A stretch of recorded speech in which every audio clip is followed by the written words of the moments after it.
बहुत गंभीर खुलासा और एक जिसको अंग्रेजी में कहते हैं बिग एक्सपोजे आज यहाँ होने वाला है। शराब, कमीशन और घोटाला, इसको लेकर दिल्ली में विगत दिनों में भारतीय जनता पार्टी ने, दिल्ली की जनता ने आंदोलन किए और जिस प्रकार से शराब नीति में मोटा माल मनीष सिसोदिया जी ने कमाया, जिस प्रकार से कमीशन का खेल हुआ, इस विषय को लेकर भारतीय जनता पार्टी ने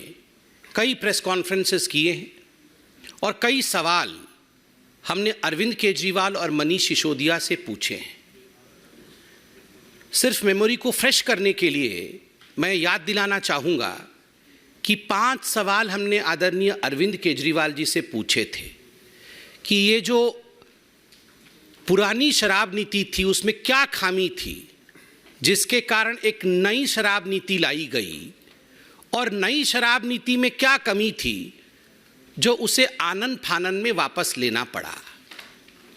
रवि धवन जी की जो एक्साइज कमिश्नर थे तत्कालीन, उनकी अध्यक्षता में एक कमेटी बनी थी कि नई शराब नीति कैसी होनी चाहिए, उसके रिकमेंडेशंस को ताक पे रख करके ऐसी क्या कंपल्शंस थे कि अरविंद केजरीवाल जी ने एक ऐसी शराब नीति बनाई जिसमें उन्होंने रिकमेंडेशंस को नहीं माना। तीसरा सवाल हमने पूछा था कि ब्लैक लिस्टेड कंपनीज को आपने आखिरकार क्यों ठेका दिया। चौथा सवाल हमने पूछा था कि कानून के हिसाब से जो मैन्युफैक्चरर्स हैं वो रिटेल में नहीं आ सकते, उसके बावजूद आपने अपने मित्रों को बुला करके जो मैन्युफैक्चरर्स थे उनको आपने रिटेल में काम कराया। पांचवा सवाल हमने यह भी पूछा था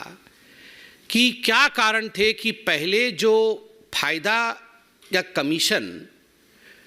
ठेकेदारों को 2% का मिलता था उसे आपने 12% में तब्दील किया,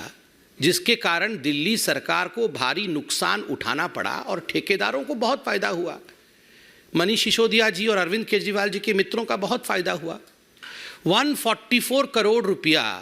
ये जो लाइसेंस फीस था अपने मित्रों का, बिना कैबिनेट के अप्रूवल का इन्होंने क्यों माफ़ किया। ये कुछ सवाल हमने आपके माध्यम से केजरीवाल जी और मनीष सिसोदिया से पूछा था, जवाब आज तक नहीं आया। इसलिए